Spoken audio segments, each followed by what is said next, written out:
Buenos días, hermanos, que el Señor les bendiga en esta mañana. Y bueno, vamos a iniciar con la escuela dominical, pero antes de ello vamos a hacer una oración. Los invito a orar. Padre Celestial, te damos las gracias, Señor, porque nuevamente nos permites estar reunidos, Señor, en este lugar para honrarte y aprender más de tu palabra, Señor. Señor, ponemos en tus manos esta escuela dominical de esta mañana. Apresura los pasos de aquellos hermanos que han de venir, los que no, tú conoces las causas, Señor, bendícelos allá donde se encuentren, Señor. Señor, agrádate de todo lo que vamos a hacer en esta mañana. Danos una mente abierta, un corazón humilde, Padre, para poder aprender lo que tú quieres, tanto en la escuela dominical como en la predicación de esta mañana, Señor. Todo esto te lo pedimos en nombre de Cristo Jesús. Amén. Bueno, vamos a iniciar con la siguiente, que es la sexta semana. Estamos viendo las 9 marcas de una iglesia sana.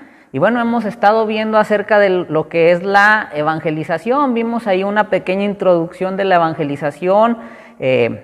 Vimos ahí en la introducción que tu testimonio es complemento, pero realmente no es evangelizar en sí, sino que tenemos que llevar un esquema, presentar el plan de salvación. Tu testimonio, nuestro testimonio es como un apoyo, un complemento a lo que es la evangelización en sí. Y bueno, vimos ahí también quiénes deben evangelizar, fue nuestra primera semana. Y bueno, respondimos o se llegó a la conclusión, y en la Biblia nos dice claramente que son todos aquellos que han creído en Cristo. Esto no le concierne solamente al misionero, al pastor, sino que es deber de todos aquellos que han creído en Cristo. Y bueno, la siguiente semana vimos las motivaciones, qué es lo que nos debe motivar o cuáles son las motivaciones que nos da en la Biblia. Mencionamos ahí algunas, como fue porque es una orden, es un imperativo de parte del Señor, es un mandato. Y bueno, también vimos ahí que glorificamos a Dios, y algunas otras que estuvimos viendo ahí, que por amor. Ahí vimos el ejemplo del apóstol Pablo, que bueno, él estaba dispuesto a sacrificarse porque su nación reconociera a Cristo como el Salvador. Y bueno, la siguiente semana estuvimos viendo lo que es cómo debemos de evangelizar, parte 1 y 2 o 3. Y bueno, en cada una de estas estuvimos viendo ahí algunas cositas. Por ejemplo, la primera semana vimos que se debe de evangelizar honradamente, que llegamos a la conclusión de que se debe decir el evangelio tal y como es, y bueno, también con urgencia, ¿sí? Ahí se nos exhortaba, se nos animaba a que debe de ser honradamente y con urgencia. La siguiente semana, la parte 2, bueno, vimos que debe de ser gozosamente. Vimos el ejemplo de los ángeles cuando dieron las noticias del nacimiento de Jesús. Y bueno, también ahí vimos que debe de ser en oración, ¿sí? Esa fue la segunda parte. Y bueno, esta siguiente semana, la semana pasada, perdón, vimos lo que fue que debemos de usar nuestra Biblia, y que debe de ser, debemos de llevar a la persona a que llegue a una reflexión, ¿sí? Cuando tú presentas el evangelio, bueno, si la persona en ese momento se muestra indecisa, duda, tiene ciertas inquietudes, bueno, pero con que se lleve esa reflexión. Y vimos el ejemplo ahí en el caso del primer sermón de Pedro, cuando aceptaron los 3,000 ahí en Hechos, como estas personas, bueno, se les habló con la Biblia. Pedro estaba usando pasajes del Antiguo Testamento, les habló acerca de Jesús, y bueno, cómo les provocó una reflexión a estos hombres. Vimos ahí cuando ellos dicen, ¿qué haremos? Y bueno, llegamos ahí a la conclusión, ellos entendieron, aceptaron. Y bueno, el día de hoy, la sexta semana, vamos a ver lo que lleva por título, es ¿qué tiene que ver la iglesia con la evangelización? ¿Sí? Y bueno, es lo que vamos a ver en esta mañana. Vamos a proseguir. Y bueno, unas pequeñas preguntas. ¿Alguna vez has llevado a un amigo que no fuese cristiano a la iglesia? Bueno, posiblemente sí has invitado a amigos no creyentes. A lo mejor batallaste para invitarlos, a lo mejor te tuviste que sacrificar en tal vez cumplir un capricho para que él pudiera asistir a la iglesia.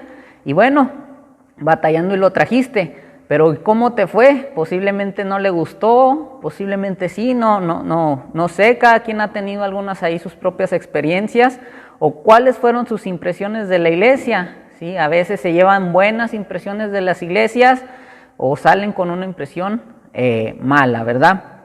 Entonces, nos dice la siguiente: a medida que interactúas con los que no son cristianos en tu vida, ¿cuáles son algunas de sus impresiones de las iglesias en general y de tu iglesia en particular? Bueno, recordemos que el cristianismo, los creyentes en Cristo siempre somos centro de atención, ¿sí? Siempre somos miras y hacemos algo mal, inmediatamente las personas te están señalando, las personas te están diciendo, eso que eres cristiano, o la iglesia que vas es esto, o hay tales miembros. Bueno, hay distintas opiniones. Estas son ahí algunas opiniones que yo he llegado a escuchar de las personas que tienen acerca de las iglesias en general, o bueno, también desde la iglesia a la que tú asistes.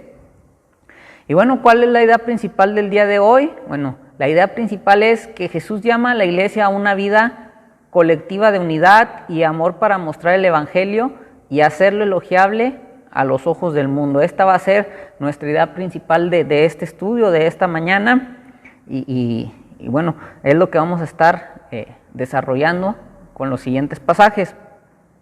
Ahí vamos a entrar un poquito ahí, los que están aquí presentes, ahí en Juan capítulo 13, y bueno, los que van a tomar la clase por internet, más un rato más, bueno, me gustaría que me acompañen, que busquen sus Biblias ahí en Juan capítulo 13, sí, este texto se los di la semana pasada, para irlo reflexionando, irlo estudiando, y bueno, vamos a entrar un poquito en él.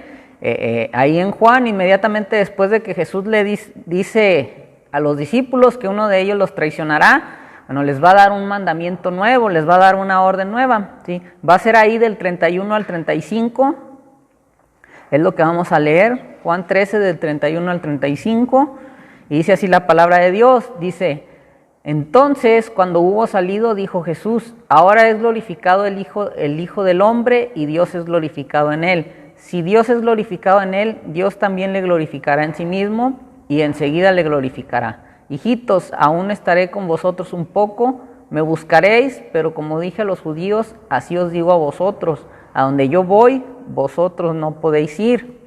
Un mandamiento nuevo os doy, que os améis unos a otros, como yo os he amado, que también os améis unos a otros. En esto conocerán todos que sois mis discípulos, si tuviereis amor los unos con los otros.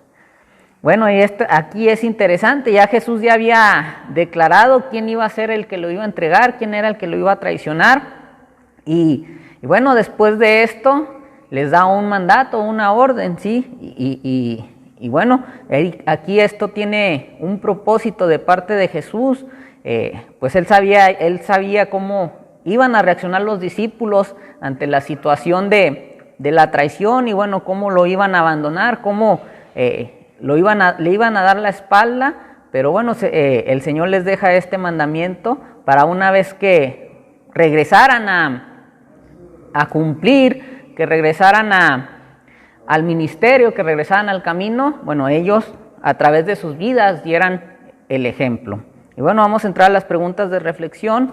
Nos dice la primera pregunta, dice: ¿qué quiere decir Jesús cuando dice que Dios será glorificado en él y que a donde él va, los discípulos no pueden ir? Ahí leímos del 31 al 33, y bueno, ¿qué es lo que quiere decir esto? Es que cuando Jesús dice que Dios será glorificado en él y que a donde él va, los discípulos no pueden ir, Jesús se refiere a su muerte inminente en la cruz, a su resurrección y a la ascensión del Padre, ¿sí? Recordemos que el objetivo de Jesús, lo principal,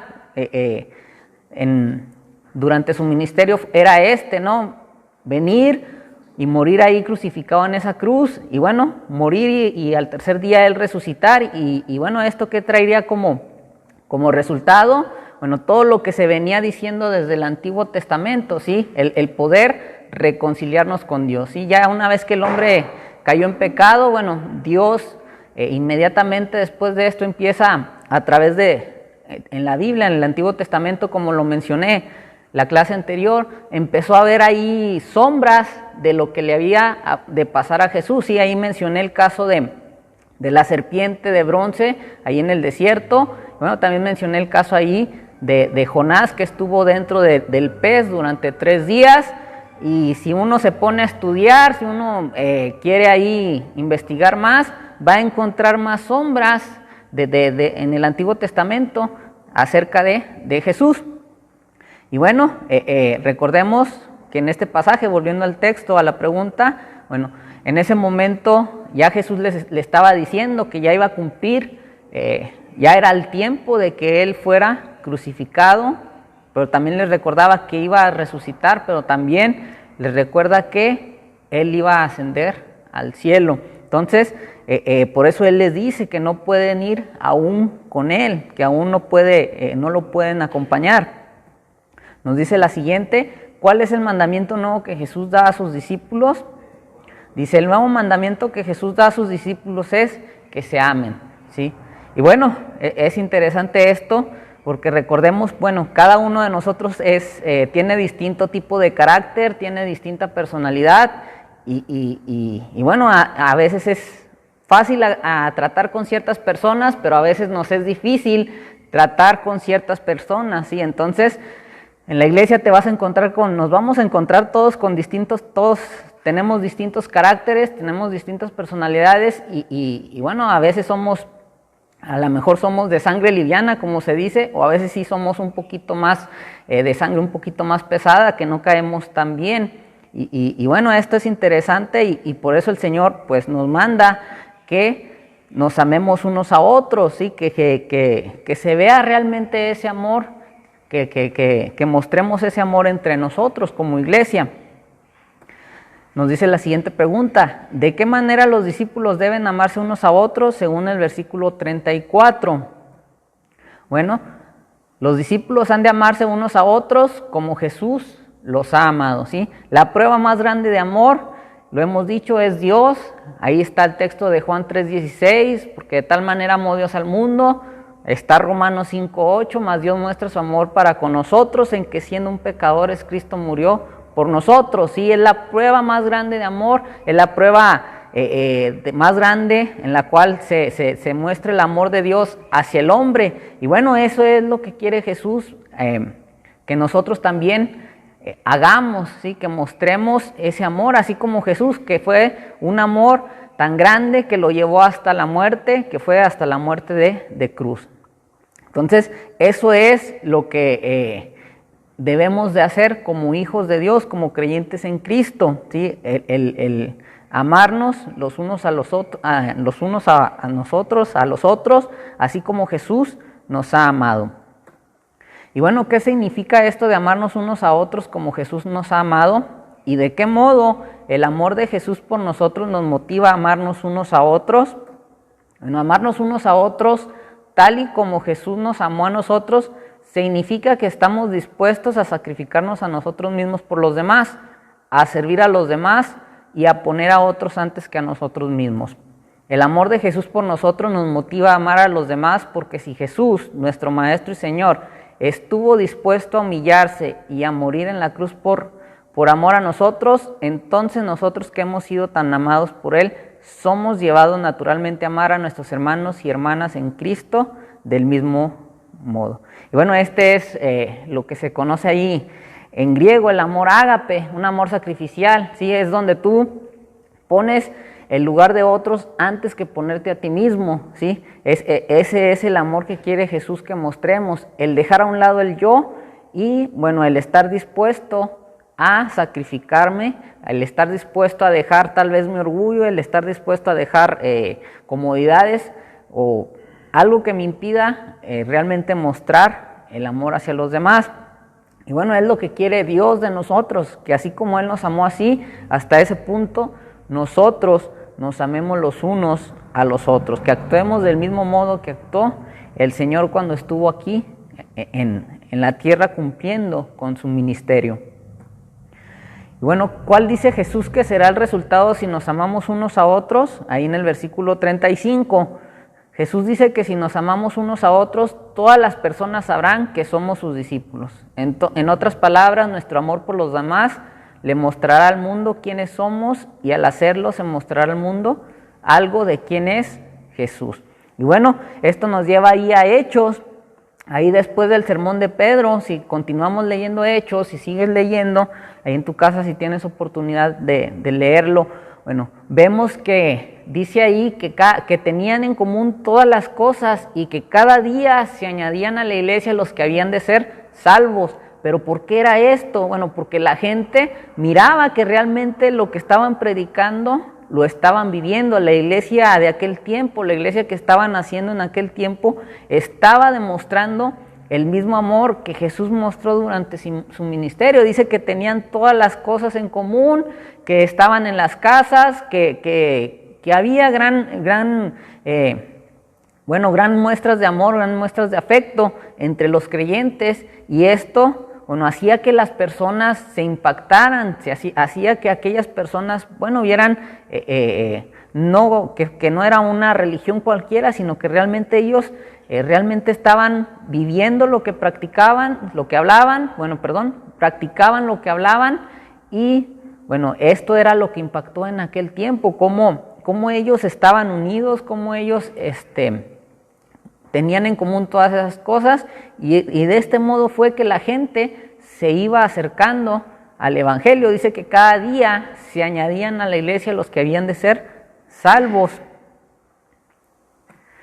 Y bueno, me gustaría que busquemos ahí en nuestras Biblias, en el libro de Juan, ahí en el capítulo 17, vamos a leer ahí del 20 hasta el 23, Juan capítulo 17, del 20 al 23. Pasaje Jesús nos dice algo muy similar a lo que hemos estado viendo, pero esta vez lo dice en una oración por aquellos que más adelante serían sus discípulos.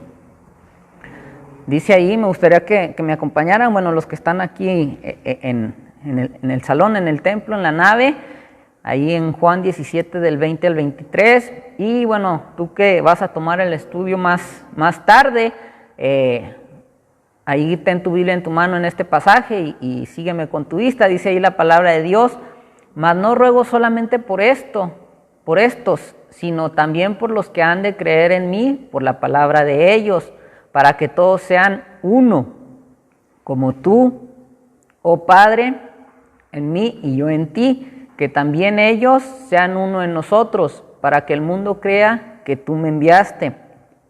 La gloria que me diste yo les he dado, para que sean uno, así como nosotros somos uno, yo en ellos y tú en mí, para que sean perfectos en unidad, para que el mundo conozca que tú me enviaste y que los has amado a ellos como también a mí me has amado. Y bueno, este texto, recordemos, yo le llamo de manera personal la oración de oraciones, ¿sí? Y bueno, ¿por qué? Porque recordemos, si empezamos a leer desde el principio, Jesús está orando en el Getsemaní, ya sabe que su hora está cerca, ya sabe que ya está por ser entregado para pasar al juicio, para ser crucificado. Pero lo interesante de esta oración primeramente es que ora por él, ¿sí? Por la situación por la cual va a pasar, por la prueba que está a punto de pasar, en cuanto a su cuerpo, como ser humano, está a punto de ser juzgado, a punto de ir a la cruz. Y bueno, no solamente ora por esos momentos, sino que también ora por sus discípulos de aquel entonces, ¿sí? Por aquellos 12 hombres que van a ser los encargados de extender el Evangelio, ¿sí? Y bueno, en este pasaje vemos también que no solamente ora por ellos, sino que también nos incluye a nosotros hoy en la actualidad, ¿sí? Ahí está orando por aquellos que han de creer, ¿sí? Por aquellos que le han de aceptar, por aquellos que le han de conocer como Salvador, ¿sí? Entonces, por eso a mí me gusta llamarla personalmente, o así llamarla, la oración de oraciones, ¿sí? Porque esta oración la hizo Jesús por él, por sus discípulos de aquel tiempo, pero también la hizo por nosotros, ¿sí? Aquellos que hemos creído en él, ¿sí? Entonces, bueno, aquí nos dice unas cositas, ¿sí? De acuerdo a lo que hemos estado considerando, a las preguntas que hemos pasado o que hemos contestado más atrás. Y bueno, vamos a continuar con lo que es el estudio. Nos dice la siguiente pregunta: ¿qué pide Jesús para los que han de creer en él a través de la palabra de los discípulos?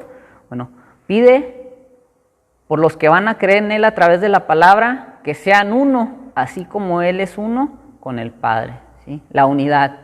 que así como Jesús era uno con su Padre, es lo que quiere de nosotros, que seamos uno, cada uno de nosotros como iglesia local, que seamos de un mismo sentir, que seamos aquellos que lleven luz todos en unidad, así como la iglesia primitiva de hecho, ¿sí? Dice ahí que tenían en común todas las cosas y bueno, que esto era de tal impacto para las personas en aquel tiempo que se iban añadiendo cada día más miembros a estas iglesias.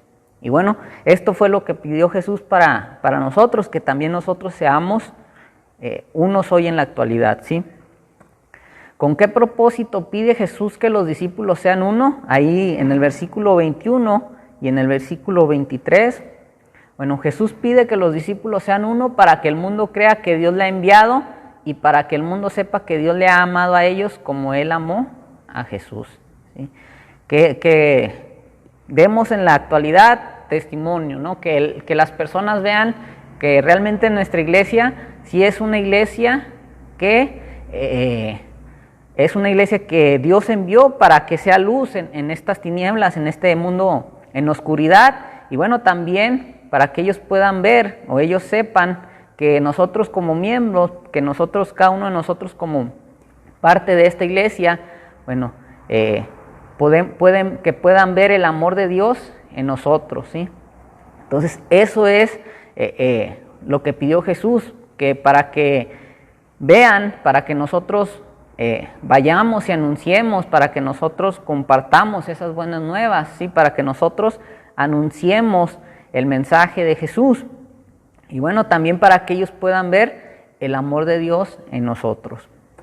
Dice la siguiente pregunta: ¿qué ha dado Jesús a sus discípulos con el fin de que sean uno? Según el versículo 22. Bueno, Jesús ha dado a sus discípulos la gloria que Dios le dio para que sean uno. Sí, como lo he mencionado, si las personas notan o ven estas actitudes en cada uno de nosotros, van a glorificar a Dios, ¿sí? Vemos en Hechos, en la iglesia primitiva, que cómo ellos se acercaban, ¿sí? Ahorita lo mencioné, dice ahí que cada día se añadían los que habían de ser salvos, ¿sí? Y bueno, ¿por qué? Porque miraban que realmente estaban viviendo lo que estaban predicando, ¿sí? Una vez que escucharon el mensaje de Pedro, como lo mencioné en el estudio anterior, dice que les pegó tanto, fue duro lo que les dijo Pedro, que ellos, pues, ¿qué haremos? Y bueno, Pedro les dio la solución.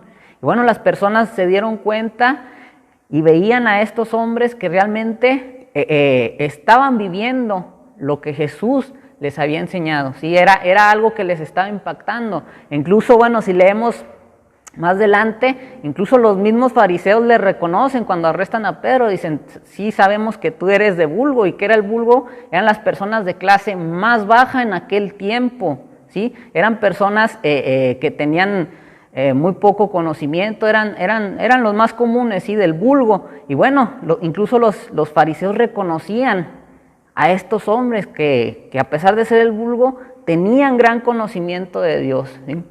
Entonces, bueno, a través de esto, ¿qué es lo que pasa? Dios es glorificado, ¿sí? Cuando tú das testimonio, das un buen testimonio, Dios es glorificado, ¿sí?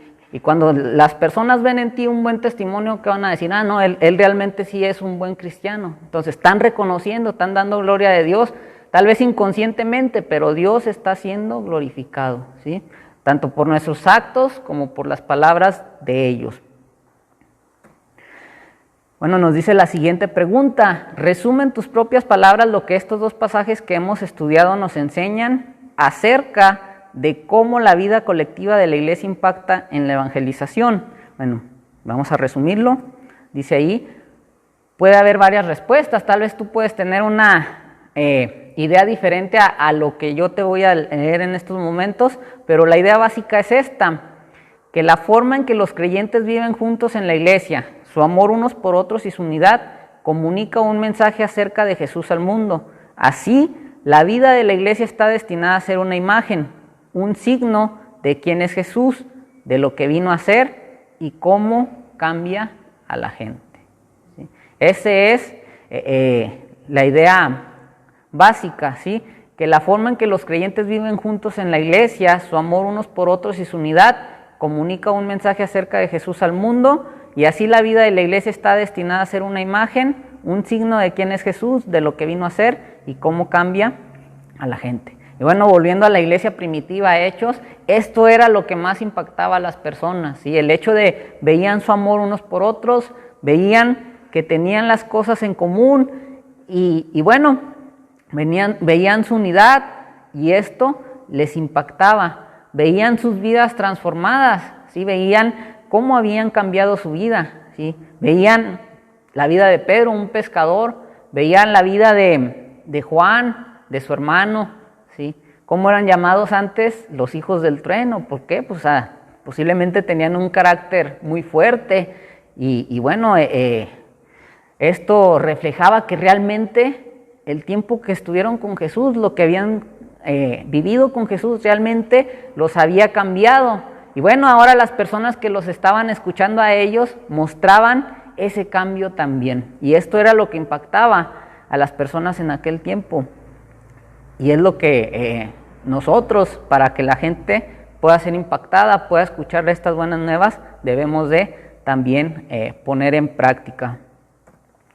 Y bueno, como hemos visto, la idea básica de estos textos es que nuestro amor por los demás cristianos y la unidad con otros cristianos sirve como un testimonio al mundo acerca de quién es Jesús y lo que ha hecho, ¿sí? Entonces, si somos de un mismo sentir, si las personas ven que hay amor, hay unidad en las iglesias, pues realmente les va a impactar, les va a llamar la atención, van a decir, bueno, pues a mí me gustaría asistir a esa iglesia, quiero ver por qué son así, qué les enseñan, qué practican, qué están estudiando, qué es lo que los hace que sean así. Entonces, vemos claramente que la iglesia unida también da testimonio, ¿sí? Hemos estado viendo que la evangelización, como lo hemos venido mencionando en los estudios, ¿quiénes deben de evangelizar? Somos todos. ¿El por qué? Bueno, ya lo mencionamos, porque es una orden.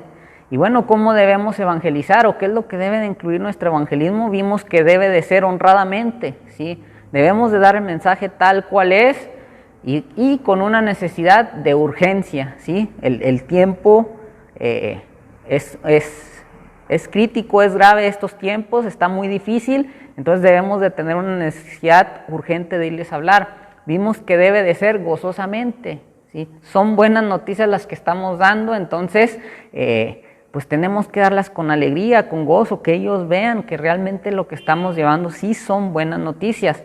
Y bueno, también mencionamos ahí la oración, ¿sí? Algo que es muy importante. Si no oramos, bueno, pues va a estar muy difícil que podamos recibir esa protección de parte de Dios y bueno, a lo mejor vamos a cerrar muchas puertas o las personas se van a poner muy difíciles. ¿Por qué? Porque no oramos por ellas, no pedimos porque Dios trabajara en esos corazones. Y bueno, también vimos que debe de ser con la Biblia, ¿sí? Como mencioné, el evangelizar, hay buenos apoyos, hay buenas ayudas, los folletos son una gran ayuda para poder evangelizar, pero no pueden sustituir lo que es la Biblia en sí, ¿sí? Porque las personas te van a empezar a preguntar, entonces es importante que tengamos un conocimiento de la Biblia para poder llevarla a esos pasajes y que ellos puedan comprender. Y bueno, también vimos ahí que deberíamos de que las personas llegaran a reflexionar. Entonces, hoy estamos viendo que también la iglesia, a través de su vida, a través del mostrar unidad, a través de mostrar amor, también ese es un testimonio muy fuerte para los de afuera. Y bueno, es importante darse cuenta de que en la iglesia local, donde está unida, donde hay unidad y amor, se vive de un modo más concreto. Cuando los cristianos se comprometen a seguir a Cristo juntos y rendirse cuentas unos a otros para caminar de una forma digna del Evangelio, esto es la membresía de la iglesia, entonces este amor y unidad que Jesús ordena adquiere una forma muy específica y visible, ¿sí? Entonces, como lo he mencionado, si realmente la gente ve esto en nosotros, pues los va a impresionar, ¿sí? Va a llamar su atención, como lo mencioné, como lo hemos estado mencionando en esta mañana ahí con Hechos, con los primeros creyentes, esto impactaba en las demás personas. Esto era una muestra de que ellos realmente habían cambiado. Y bueno, si todos estamos en un mismo sentir y tenemos estas cosas en común, amamos al Señor, le servimos todos parejo, no hay división, no hay separación, ¿qué es lo que va a pasar? Que a través de nuestro trabajo las personas se van a ver impactadas y esto va a llamar la atención y bueno, van a querer saber el por qué estamos trabajando de esa forma. Es fácil decir que amas a los demás y sentirse unido con otros hasta que tienes que amar a un grupo específico de cristianos aún no perfeccionados. Es fácil hablar del amor hasta que a una persona específica a la que te has comprometido a amar en tu iglesia local te da algunas razones para no amarla, ¿sí? Es lo que mencioné ahorita en un principio, cada uno de nosotros tiene distinto carácter, es de distinta personalidad. Es fácil que cada uno de nosotros ame a aquellos que nos caen bien, a aquellos que son más afines a nosotros, tal vez que tienen cierto parecido en ciertas ideas, es fácil amarlos, ¿sí? Pero aquellos que discrepan o que tienen ideas diferentes a ti, bueno, pues no es tan fácil, es un poquito más difícil, ¿sí?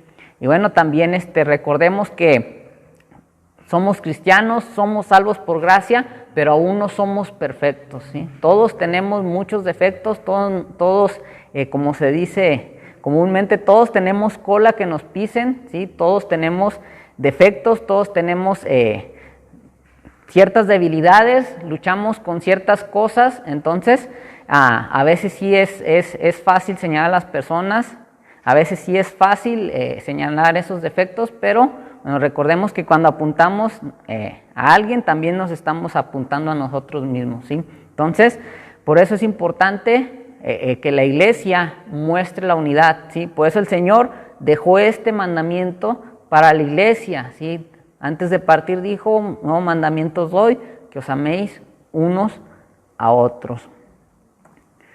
Pero como hemos visto en estos pasajes, bueno, nuestro amor por los otros miembros de la iglesia hace que el evangelio sea elogiable ante el mundo, ¿sí? Es lo que hemos mencionado, que si realmente mostramos ese amor ágape, ese amor sacrificial, ese amor de decir, bueno, voy a dejarme yo de lado para ayudar a los demás, la gente se va a dar cuenta, la gente va a ver que realmente esta iglesia sí es una iglesia que está practicando las enseñanzas de Jesús, que es una iglesia realmente, aún con sus defectos, aún con las personas que hay, realmente buscan obedecer al Señor, obedecer a Dios.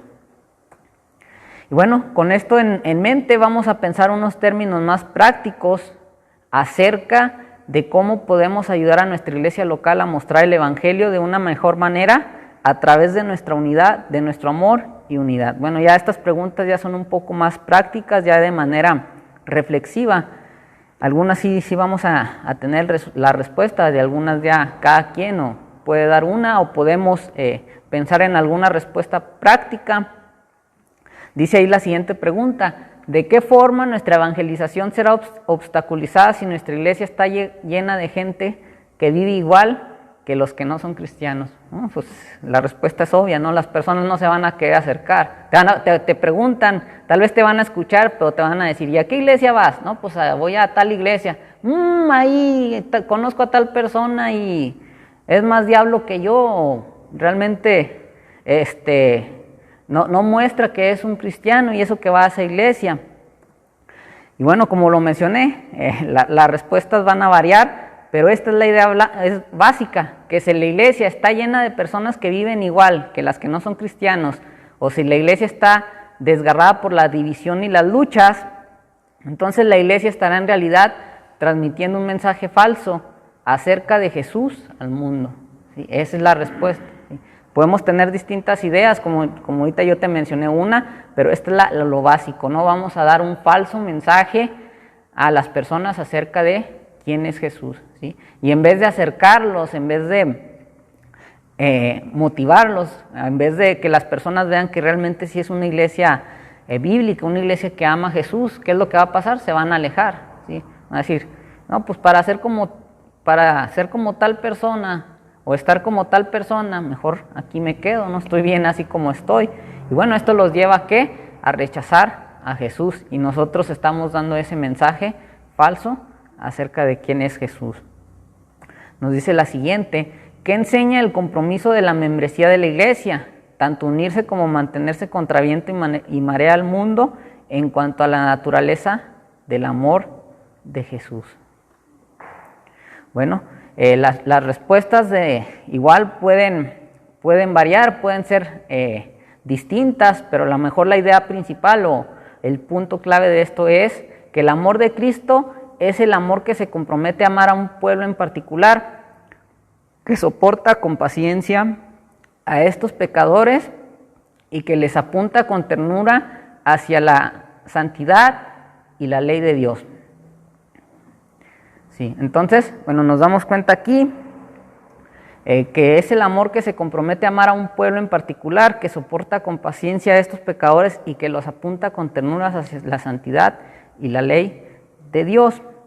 Entonces, bueno, si una iglesia se mantiene unida, si una iglesia es de un mismo sentir, tienen las cosas en común como en aquel tiempo, no importa lo que se le presente, no importa las situaciones difíciles que afronte, recordemos que el Señor también, cuando estuvo aquí en esta tierra, afrontó exactamente desprecios, afrontó lo mismo que nosotros podemos afrontar hoy en la actualidad, pero si nos comprometemos a amar como el Señor nos amó, vamos a soportar con paciencia a los pecadores, y bueno, vamos a tratar de llevar a las personas con ternura, les vamos a decir claramente sus errores, y vamos a llevarlos también a que lleguen a reconocer, o bueno, que lleguen a escuchar de esas buenas nuevas, ¿sí? Pero esto es, bueno, que la iglesia esté comprometida, así como Jesús nos amó, así como Jesús se entregó por nosotros. Bueno, la iglesia también debe de estar comprometida a entregarse, a mostrar ese amor que Jesús mostró a los de afuera, así que ellos vean que realmente esta iglesia sí está comprometida en amar y está preocupada por aquellos que se están perdiendo. Nos dice la siguiente pregunta, dice: si la vida interna de unidad y amor de una iglesia debería mostrar el evangelio como algo elogiable a los ojos de los no cristianos, ¿qué debería una iglesia? Bueno, aquí vamos a ver varios incisos. Nos dice el inciso A: esperar de sus miembros. Bueno, si la vida interna de unidad y de amor de una iglesia debe hacer elogiable el evangelio a los ojos de los que no son cristianos, una iglesia debe, primeramente, contestando el primer inciso, debe esperar que sus miembros se relacionen activamente entre sí, con relaciones genuinas, y que sirvan como sacrificio cuando tengan necesidades, ¿sí?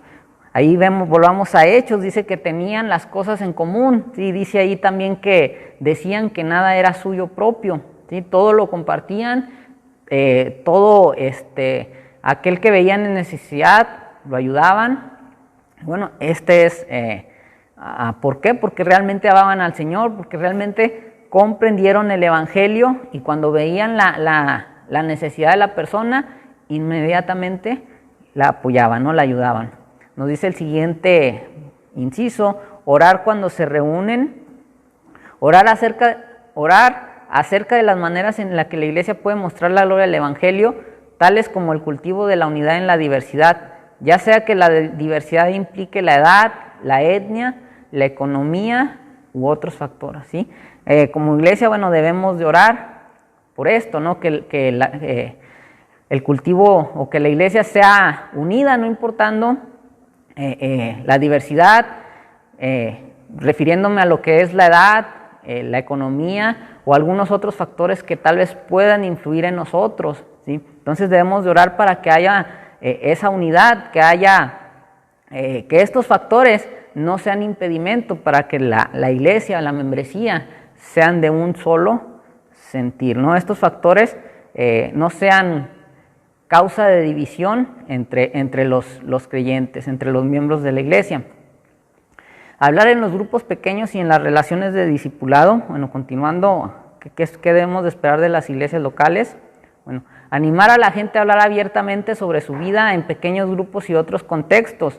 Dado que nuestro amor unos por otros es un cuadro del Evangelio, deberíamos abrirnos a amar y animar a los demás, dándoles una ventana transparente para que vean nuestras luchas, circunstancias, dones y más. ¿Sí? Como miembros los unos de los otros, bueno, debemos de abrirnos ante nuestros demás hermanos y bueno, que ellos vean también que no somos perfectos, que tenemos luchas, que también pasamos por circunstancias difíciles y bueno, también que ellos sepan acerca de nuestros dones, ¿sí? Debemos de abrirnos, de compartirnos, de animarnos, de exhortarnos, ¿sí? Como iglesia local, ¿no? El hablarlo abiertamente sobre nuestra vida, ¿no? En cuanto a esto de los grupos pequeños. Nos dice la siguiente pregunta. Supongamos que hay 4 familias que viven en la misma calle del barrio, 2 familias que pertenecen a la misma iglesia y 2 familias que no son cristianas. ¿Cómo debería la relación entre las 2 familias cristianas ser distintas a la relación entre las 2 familias que no son cristianas durante el transcurso de la semana?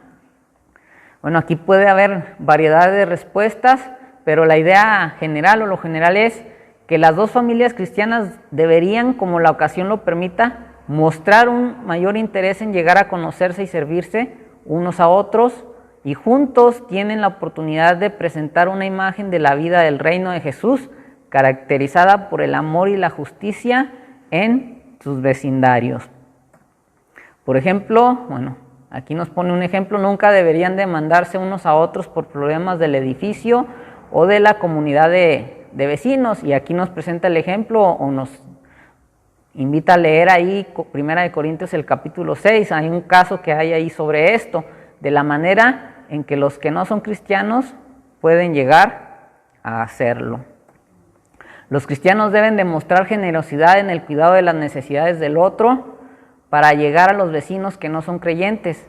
Al comentar este tipo de detalles, bueno, me pide aquí que enfatice que estamos hablando de la esfera de la libertad cristiana, en la que diferentes circunstancias pueden permitir o dificultar diferentes tipos de relaciones, ¿sí?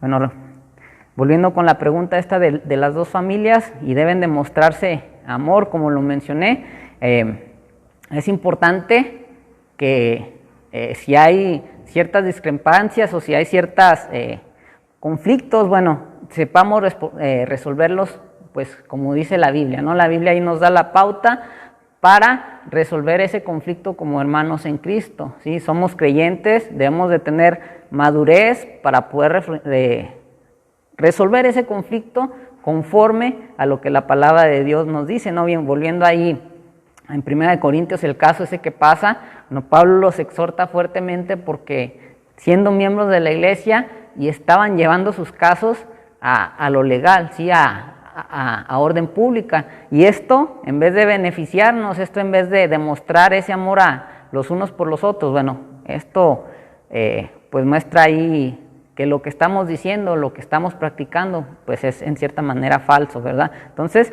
es lo que nos anima a hacer como creyentes. Sí hay tal vez, como lo mencioné, es más difícil llevarnos con ciertos hermanos, pero así como Cristo nos amó a pesar de nuestros defectos, nosotros debemos de tratar de amar a ese hermano, ¿no? Con el que estamos batallando.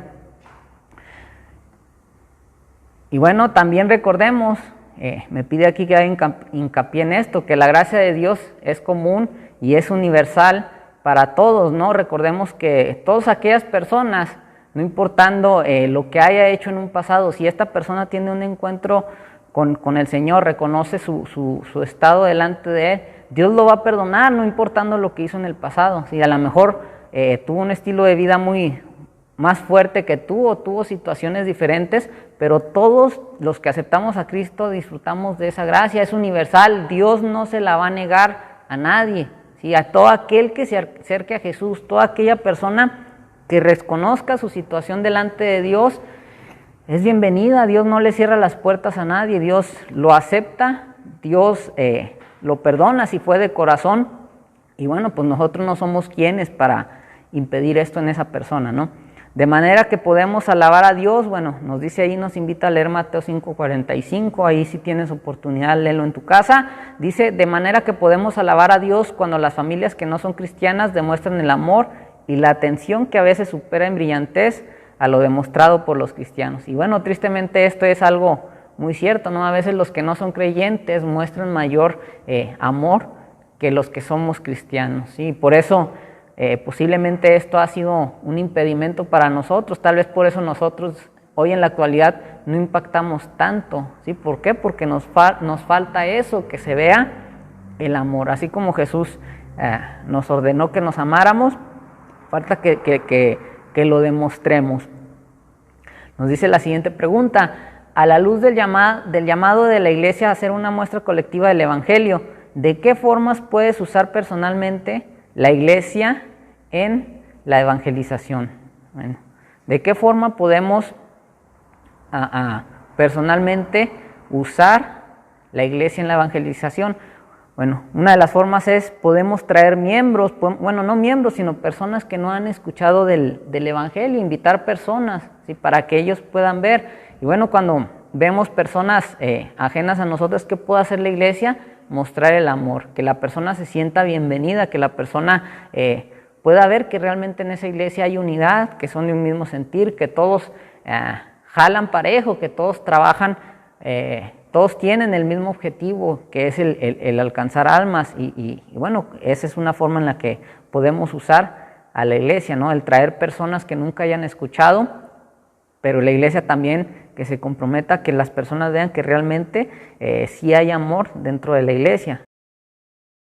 Nos dice la siguiente, ¿puedes compartir ejemplos concretos de cómo el testimonio colectivo de la iglesia te ha dado oportunidades para evangelizar o ha ayudado en tu evangelización? Bueno, ya aquí es de manera personal, cada uno de nosotros posiblemente a lo mejor haya experimentado esto, a lo mejor cuando te escucharon, cuando a lo mejor te preguntaron, ¿y a qué iglesia vas o a dónde asistes? Y cuando tú les dices, bueno, pues a lo mejor fue una positiva o a lo mejor, como lo hemos mencionado, no fue una reacción negativa, ¿no? La persona reaccionó de una manera negativa porque tal vez conoce a otros miembros de la iglesia a la que tú asistes, pero si es una buena iglesia o si es una iglesia que tiene una marca sana respecto al evangelismo y los miembros de esa iglesia muestran ese amor como el Señor nos lo mostró, bueno, las personas les va a llamar la atención, incluso tal vez van a decir, ¿vas a esa iglesia? Yo quiero ir a escuchar, y bueno, a lo mejor te va a ayudar a abrir esa puerta con esa persona, ¿sí? Esto aquí nos pide ejemplos, tal vez ahí tú tengas alguno en tu trayectoria, en tu vida cristiana, tal vez como la iglesia a la que asistías o asistes te ayudó a abrir a la persona para poder presentarle el plan de salvación. Y bueno, esta es la sexta semana de esta marca sana, el Evangelio, y bueno, ya haciendo una pequeña conclusión para cerrar este tema, hemos visto acerca de lo que es el evangelismo. Hemos visto con la Biblia quiénes deben evangelizar. Como lo mencioné, no le corresponde al pastor o al misionero solamente, sino que cada uno de los miembros se debe de comprometer, debe de anunciar las buenas nuevas, ¿sí? Y bueno, también vimos los motivos que se nos da, que la palabra de Dios nos da para evangelizar. Es una orden, Dios se glorifica cuando tú cumples tu misión. Vimos ahí también que es una muestra de amor para las demás personas. Así como Dios te amó, tú estás demostrando ese amor a las demás personas. Vimos lo que debe de ir en el evangelio en sí, que debe de ser honradamente, ¿sí? Debes de darle el evangelio tal y como es, no debes de quitar nada ni poner nada, sino que dar el mensaje tal cual, así como tú lo recibiste, así como a ti te lo compartieron, tú debes de compartir igual a las personas. Bueno, la necesidad de la urgencia, ¿sí? Que es urgente, nos debe de esto a impulsar a actuar con urgencia, y bueno, son buenas noticias que llevamos, deben de ser con gozo, deben de ver en nosotros que pues sí, tal vez haya malas noticias, pero también tenemos buenas noticias, deben de ver gozo en nuestro semblante cuando anunciamos el Evangelio. Y bueno, la oración también es importante. Y bueno, también nuestra arma, el tener un conocimiento acerca de la Biblia, ¿sí? Por si la persona te empieza a preguntar, te empieza a pedir evidencias, bueno, tú con la misma palabra de Dios, mira, aquí la Biblia nos dice esto, nos dice de acuerdo a lo que la persona en ese momento quiera saber. Y bueno, también vimos ahí que siempre que evangelicemos, la persona debe de llegar a un punto en el cual se lleve una autorreflexión, ¿sí? Que ella tal vez en ese momento te va a rechazar, tal vez en ese momento te va a decir que no le interesa, pero si tú presentaste realmente el Evangelio como es, la persona se va a llevar esa reflexión, va a decir, bueno, ¿qué estoy haciendo con mi vida? ¿Cómo estoy viviendo? ¿Qué me depara en un futuro? ¿Sí? Y posiblemente ahí, bueno, ya Dios, si es su voluntad, va a empezar a trabajar en ella. Entonces, bueno, hemos visto la marca sana en una iglesia que es el compartir el Evangelio, la importancia del Evangelio hasta aquí. Y bueno, primeramente Dios, la próxima semana, si Dios nos presta vida, vamos a empezar con la siguiente marca. Es una de las marcas de una iglesia sana. Y bueno, esta es comprometiéndonos unos con otros, la membresía de la iglesia. Esta es la marca que vamos a ver, lo que viene siendo la membresía en la iglesia, la importancia de ella, por qué es importante el ser miembros de una iglesia local. Entonces, bueno, va a ser la introducción, Dios mediante, la próxima semana de esta marca. Vamos a empezar con esta serie de estudios y bueno, no me queda más que decirte que el Señor les bendiga y bueno, espero que han sido estas semanas del evangelismo de bendición para sus vidas y podamos sacar una buena enseñanza, ¿sí? Que el Señor les bendiga.